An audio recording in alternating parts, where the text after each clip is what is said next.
Before I get into the conclusion of the double standard that men have placed on women, I want to, on the front end of this presentation, tell women that my objective before I sign off from this subject is to give you an opportunity to experience in your head the psychological and the emotional roadblock that every man experiences at the mere thought of the woman that he loves being in the hands of another man. Why is that so devastating to men?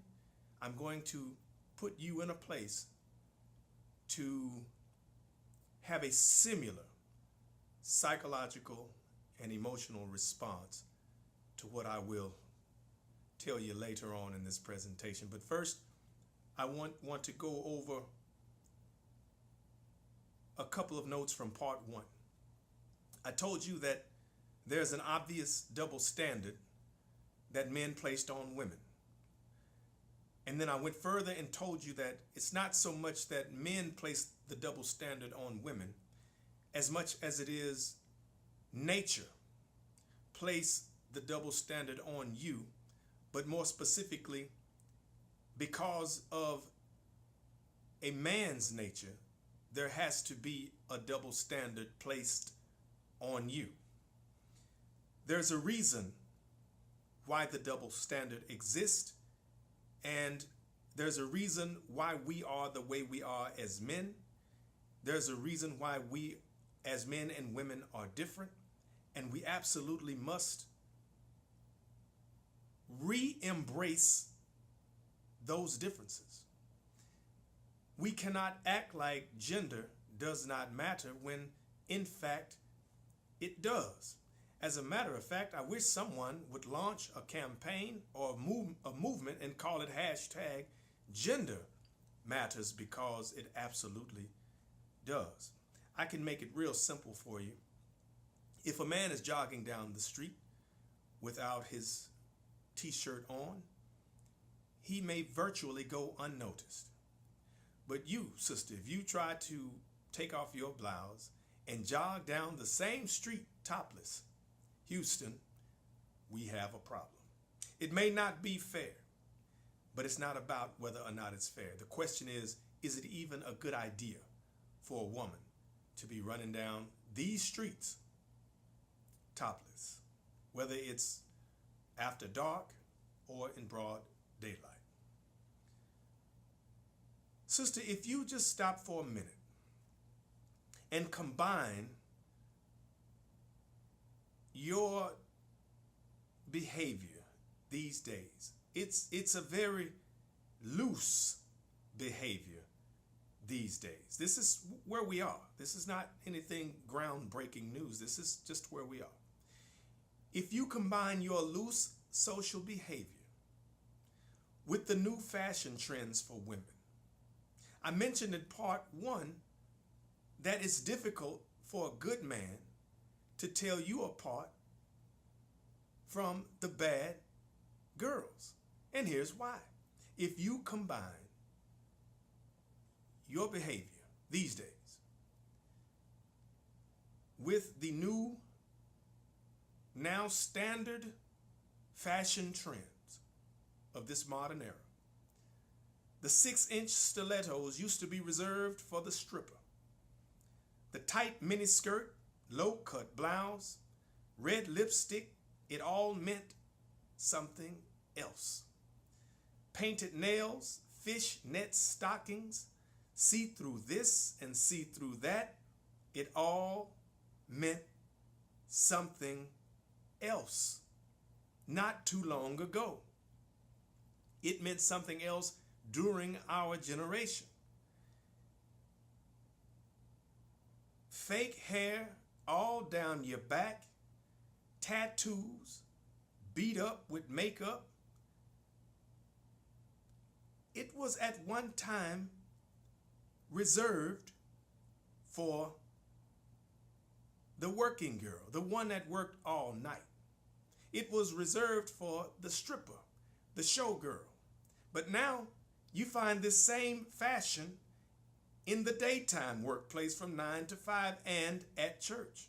And nobody seems to care. Sister, it is a double cross. T-back thong underwear or no underwear at all is now fashionable. So how is a good man?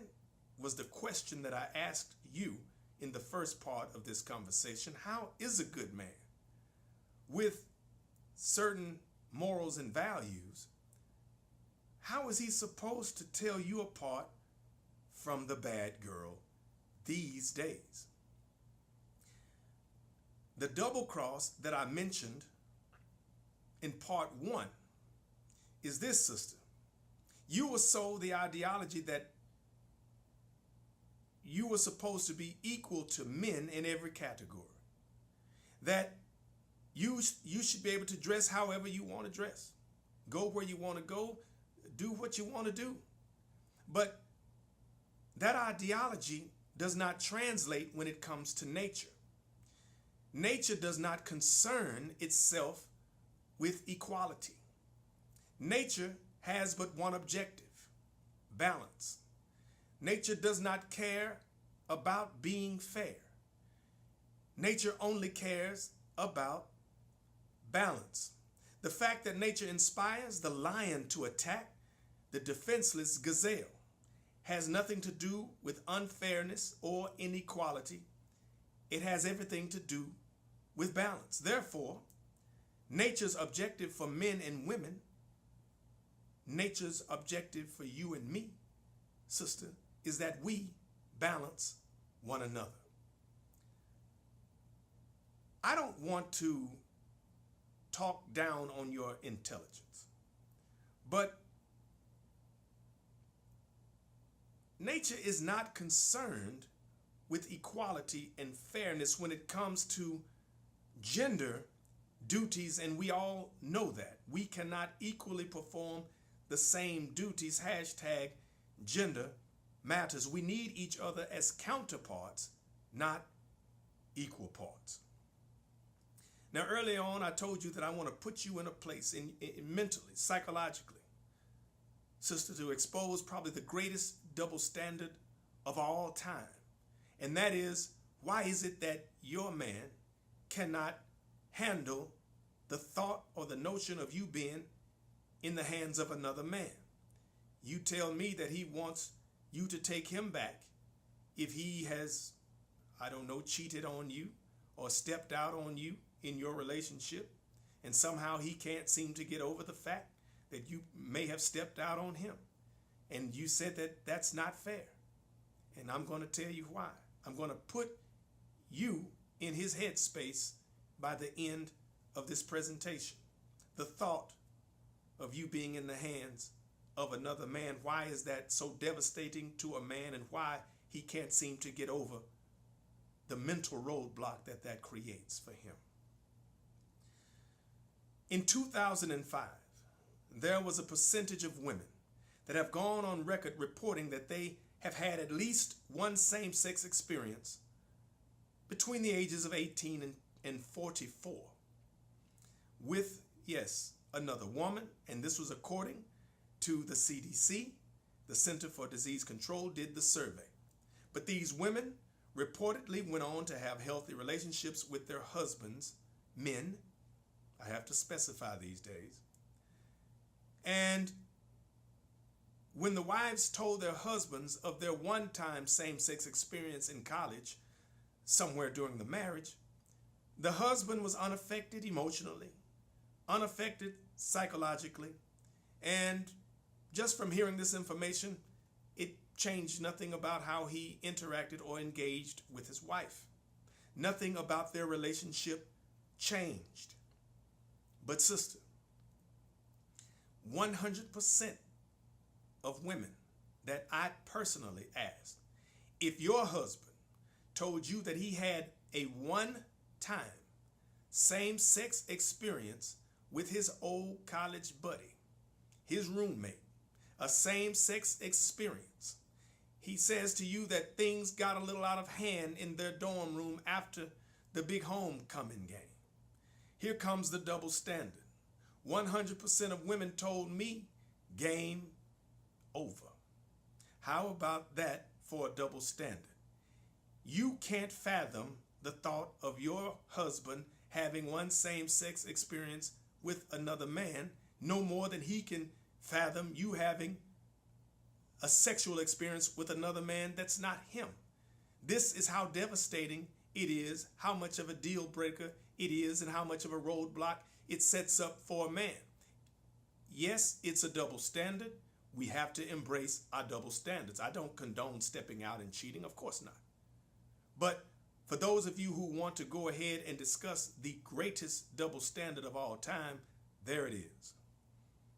You know, we go out and you see women with this man and that man and this man and that man. The good man is standing back on the sideline watching you, sister. And DJ Biz Marquis said, you said he's just a friend. But what do you think is going through the mind of the man that sees you out every other weekend with a different man? Today it's normal, but you have again been deceived, my sister. You have again been tricked. The fruit was forbidden for a reason. Good sister, there is a reason why the fruit was forbidden. Don't fall for the double cross. Don't go near it. Don't even touch it. Sister, put it back. Your good man is waiting for you to put it back. Guys, look, I'm only here to help because I want for you what I want for myself. I want you guys to be happy. I want you to be healthy. I want you to live a life of longevity and one of fulfillment, but above and beyond all these things combined, I wish upon you many, many blessings. I hope this information has been helpful to you. I've enjoyed sharing it with you. I am looking forward to your response. And as always, my name is Jay Jackson.